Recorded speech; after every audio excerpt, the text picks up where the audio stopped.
Bienvenue dans ce nouveau numéro de nos entretiens sur de Où va le pognon avec Florent Machabert. Nous avons parlé la semaine dernière de la politique agricole commune et on s'est dit qu'on devrait parler des FEDER et un truc mystérieux. Florent va nous dire de quoi il s'agit, il va nous dire ce qu'il faut en comprendre, mais nous sommes toujours dans cette logique de où vont les contributions française à la Commission européenne et à l'Union européenne. Alors, Florent, est-ce que tu peux nous dire ce que sont les FEDER ou ce qu'est le FEDER? Oui, alors c'est le Fonds européen de développement régional créé en 1975 et qui s'inscrit dans un certain nombre d'autres fonds structurels qui visent à agir sur la structure profonde des États membres. Donc, essentiellement, il y a un volet économique, un volet social. Je vais réexpliquer tout ça et je vais le resituer par rapport, tu viens de le dire en introduction, au budget de l'Union européenne. Donc, on redit, on a fait plusieurs émissions dans le cadre de la campagne des élections européennes. Le budget annuel de l'Union européenne auquel contribuent les États, les 27, c'est à peu près 170 milliards d'euros. Le premier budget, c'est la PAC avec presque 60 milliards d'euros annuels. On a fait une émission la semaine dernière. Et donc, en toute logique, cette semaine, on aborde le deuxième poste budgétaire de l'Union européenne et c'est la politique de cohésion. On peut envoyer la première diapositive, s'il te plaît, qui redit ce que je viens d'expliquer. Donc, là, ce sont les 5 principaux postes de dépenses de l'Union européenne. Donc, à gauche, c'est la PAC, un tiers du budget de l'Union européenne. C'est la politique agricole commune. On vous renvoie à l'émission de la semaine dernière. Et donc là, ce sont les chiffres 2023. Et le deuxième poste, c'est la politique de cohésion pour 30%, donc une cinquantaine de milliards d'euros également. Donc par politique de cohésion, on entend l'ensemble de ces politiques de l'UE qui visent à développer, comme je le disais tout à l'heure, les États membres au plan économique, au plan social, et avec une attention particulière sur la correction des déséquilibres inter- et intra-États membres, donc entre les territoires. Et le FEDER, justement, donc ce Fonds européen de développement régional, eh bien, c'est le plus gros des 5 fonds structurels qui permettent de mener à bien cette politique de cohésion. Et en fait, très concrètement, 75% de ces 51 milliards, donc 75% du budget de cohésion de l'Union européenne, eh bien, est affecté à ces fameux FEDER. Donc, ce sont vraiment des fonds qui, à l'échelle des 27, on va voir ce qu'il en est pour la France tout à l'heure, mais à l'échelle des 27, ce sont vraiment les fonds les plus importants après ceux de la PAC. Alors, ce qu'il faut dire aux gens, c'est que ces fameux FEDER, c'est en fait, donc tout le monde, la Commission européenne a conscience qu'il y a de l'argent qui remonte, et il faut le faire redescendre. C'est-à-dire que, tout à fait. Moi, je condamne cette logique étatiste qui consiste à dire on va redistribuer, on va piquer de l'argent aux uns, on va le redonner aux autres, etc. Je pense que c'est une aberration. Mais donc, dans ce cadre-là, l'Union européenne a inventé le FEDER pour dire aux régions qui contribuaient qu'elles bénéficiaient quand même d'un retour sur l'argent qu'elles versaient. Et donc, ce n'était pas en pure perte, sinon ça aurait été impopulaire. C'est ça le sens du FEDER. Quand même. Tout à fait. Et effectivement, pour aller dans ton sens, ce qui est choquant, c'est que la Commission européenne puisse prétendre savoir mieux que les territoires eux-mêmes ce dont ils ont besoin et où est-ce qu'il faut affecter l'argent. Alors d'accord, c'est dans des logiques d'appel à projet, pour partie gérées par les conseils régionaux et pour partie par les préfectures de région, mais c'est quand même une négociation entre la Commission européenne et les États membres qui permet d'arbitrer la répartition de ces FEDER. Donc quand je dis que c'est un des 5 fonds structurels, donc effectivement, les FEDER en jaune en bas à gauche font partie d'un panorama où on retrouve fait partie des fonds européens structurels et d'investissement, les FESI, et à l'intérieur desquels, alors je commence par la droite, je vais du plus récent au plus historique. Donc le dernier né en 2013, c'est le FEAMP, le Fonds européen pour les affaires maritimes et la pêche. Ensuite, 1999, on en a parlé la semaine dernière, donc Conseil européen de Berlin a créé le FEADER, qui est le deuxième pilier de la PAC. Si cette notion de pilier n'est pas claire, on vous renvoie à l'émission de la semaine dernière. Donc, c'est le Fonds européen agricole pour le développement local. Donc, ce ne sont pas les aides directes aux agriculteurs, ce sont les aides au développement local et aux territoires ruraux. C'est dans ce cadre-là que on a dit la semaine dernière, des musées, des collectivités et autres, eh bien, peuvent prétendre à avoir des euros, parfois des centaines de milliers d'euros au titre de la PAC. Et puis, on a, troisième élément, on a ces fameux fonds structurels. Alors, en réalité, des fonds structurels, il y en a 3. J'en ai représenté que 2, je vais vous dire pourquoi. Le premier, 1994, c'est le fonds de cohésion.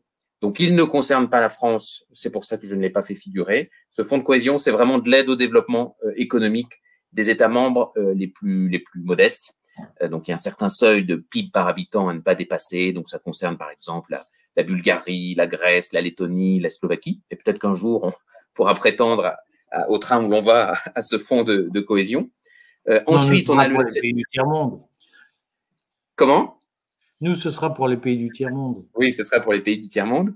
Ensuite, 1957, donc on a un fonds historique créé par le traité de Rome comme la PAC, c'est le FSE, maintenant FSE+, donc qui est le Fonds social européen, donc qui lui traite plutôt des thématiques emploi et formation, avec un volet en particulier formation des jeunes pour leur insertion pour l'insertion à l'emploi sur le marché du travail. Et puis notre fameux FEDER, donc 1975, qui en réalité est consécutif à l'élargissement de 1973. Donc, c'est l'année où le Danemark, l'Irlande et le Royaume-Uni sont venus s'ajouter aux 6 pays membres fondateurs et où, effectivement, on a commencé à juger, comme tu le disais tout à l'heure, qu'il y avait des déséquilibres entre territoires en termes de développement économique. Le Royaume-Uni de l'époque n'était pas ce qu'il est aujourd'hui, ce qu'il est devenu. Et donc, on a mis en place effectivement ces FEDER à partir de 1975, en réalité autour de 2 axes. On va voir qu'il y a des sous-thématiques depuis, mais les 2 principaux axes historiques du FEDER au milieu des années 70, c'est développer, accroître l'accessibilité des territoires et des parties des territoires des États membres qui étaient plus enclavés ou, entre guillemets, sous-développés. Donc, c'est pour ça qu'on retrouve beaucoup de projets d'aménagement ou de déploiement d'infrastructures qui sont éligibles au FEDER.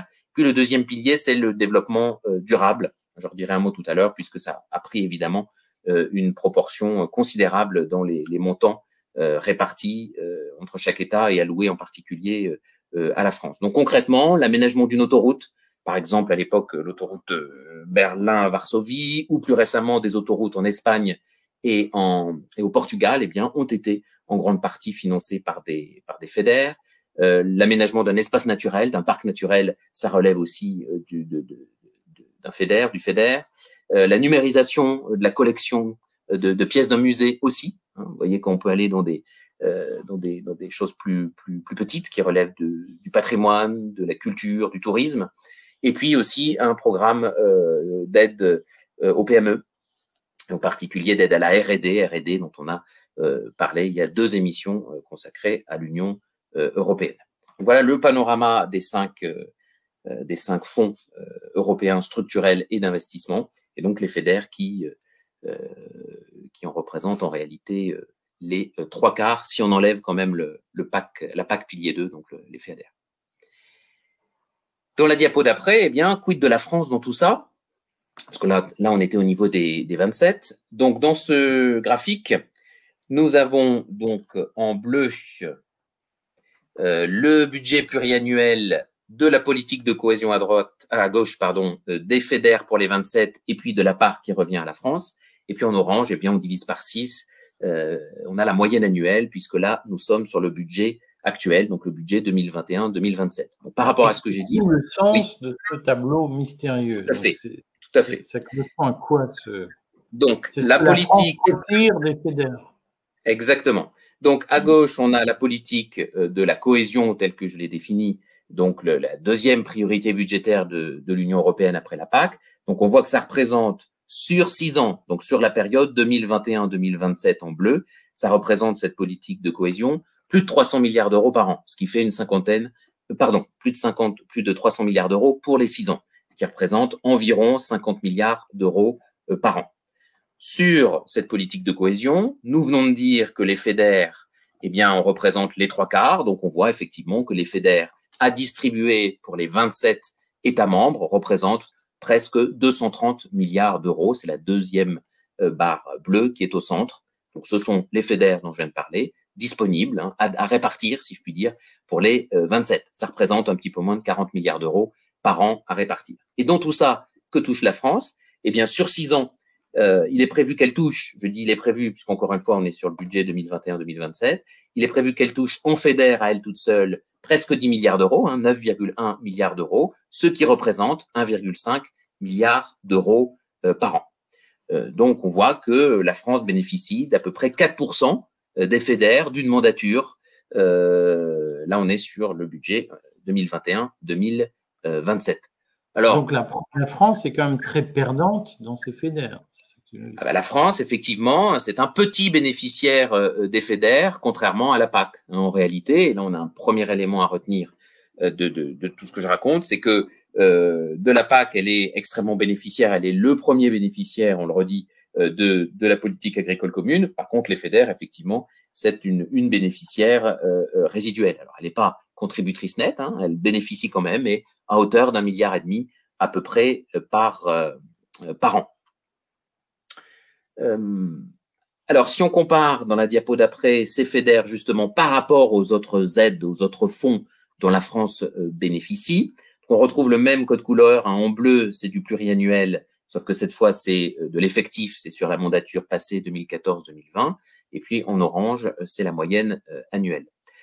Donc, qu'est-ce qu'on a? Donc, nos FEDER, ils sont au milieu. Nos FEDER, sur la période 2014-2020, c'était pas 9 milliards, c'était 8,3 milliards que la France a effectivement perçu au titre des FEDER sur 2014-2020, à peu près 1,4 milliard d'euros par an. On voit que c'est à peu près stable entre les deux mandatures 2014-2020 et 2021-2027.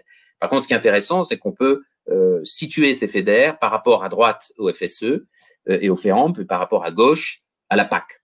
Et on voit très clairement que la France touche beaucoup plus de PAC, tout pilier confondu, que de FEDER. Donc, j'ai mis les deux. Donc, ce que tu appelles FEAGA, c'est la PAC, aide directe aux agriculteurs. Exactement. Donc, FEAGA, c'est la PAC pilier 1. Donc, la PAC pilier 1. Traduise parce que personne ne comprend ce que c'est.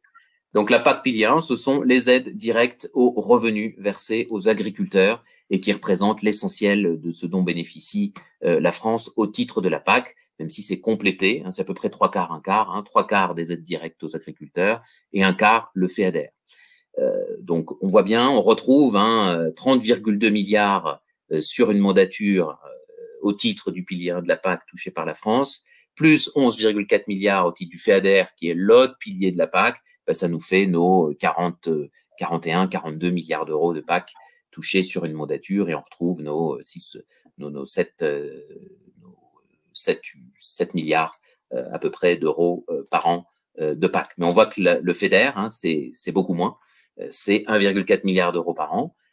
Et en fait, quand on additionne FEADER, FSE et FEAMP, donc on prend tous les fonds structurels, eh bien les FEDER représentent 31% de tous les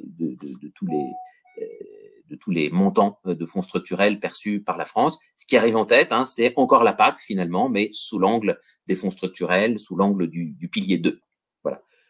FSE, c'est quand même pas négligeable non plus. Donc, le volet emploi, formation, c'est quand même 24%. 6 milliards, un peu plus de 6 milliards sur une mandature, un peu plus d'1 milliard d'euros par an. Et puis, plus résiduel, on a les fonds dédiés aux affaires maritimes et à la pêche. Donc, peut-être deuxième élément à retenir, c'est qu'en fait, quand on additionne les deux piliers, FEAGA et FEADER, eh bien, la France touche 5 fois plus de PAC, tout pilier confondu, que de FEDER. Sur une mandature, la France touche à peu près 40 milliards d'euros au titre de la PAC et 8 milliards d'euros au titre des FEDER. Donc, on a un facteur 5 entre la PAC et les FEDER. Ensuite, eh bien, ces FEDER sont répartis au titre de chaque année, sont répartis entre les différentes régions françaises.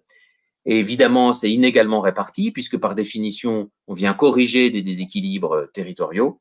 Et donc, il y a des régions qui tirent davantage leur épingle du jeu que d'autres. Le podium, alors peu importe pour les couleurs, c'est écrit un peu petit, j'y reviendrai tout à l'heure, mais si on regarde juste les barres d'histogramme, on voit qu'il y a 3 régions qui se distinguent nettement des autres. Donc, nous retrouvons sur le podium la médaille d'or, c'est pour la Réunion, qui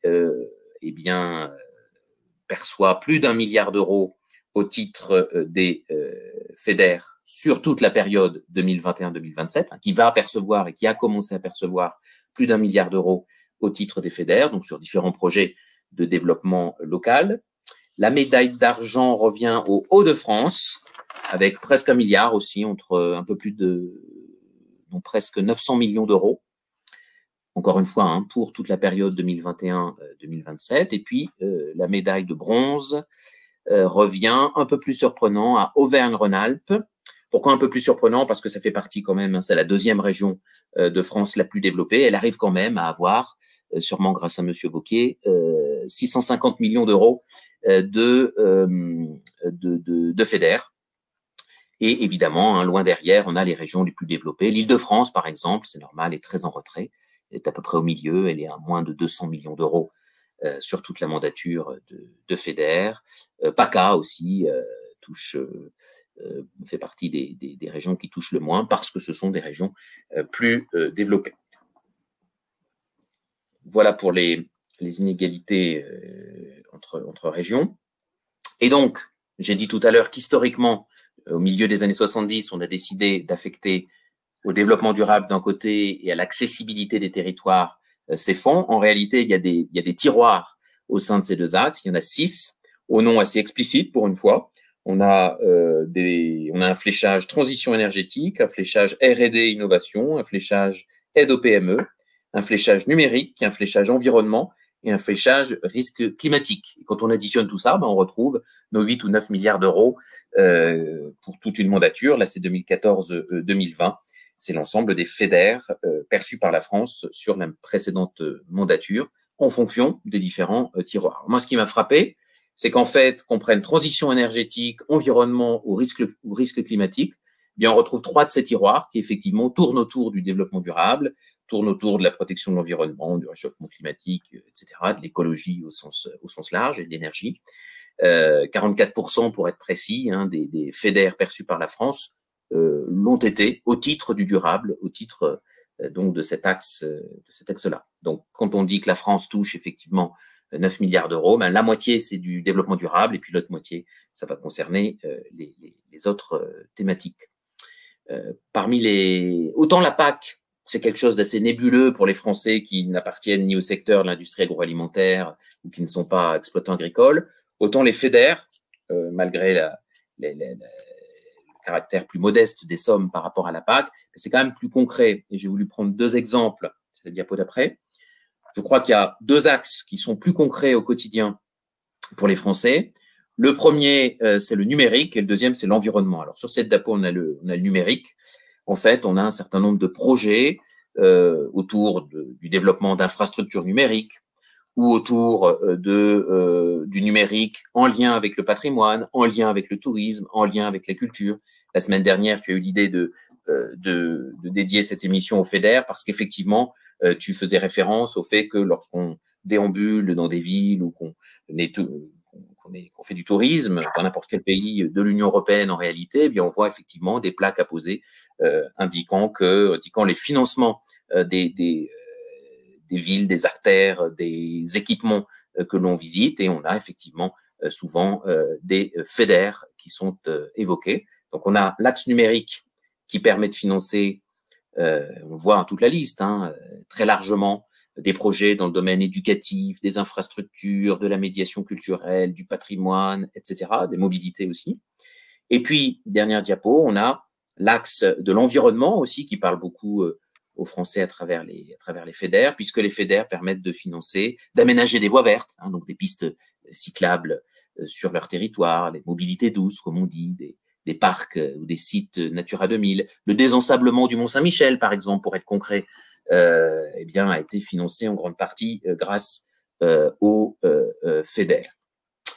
Néanmoins, alors ça c'est ce que fait la France, mais on sait quand même que d'autres pays, notamment des pays d'Europe centrale et orientale, on va dire détourné, en tout cas des FEDER au titre de la transition énergétique, et on finançait, par exemple, c'était le cas de l'Estonie, on finançait des recherches et des travaux sur le gaz de schiste.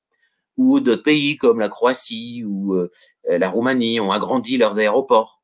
Donc, effectivement, on comprend qu'au titre de l'accessibilité, ces pays touchent de l'argent de l'Europe pour faire ça, mais on voit que c'est en contradiction avec, bien souvent, avec l'autre pied sur lequel les FEDER marchent, qui est le développement durable, quoi.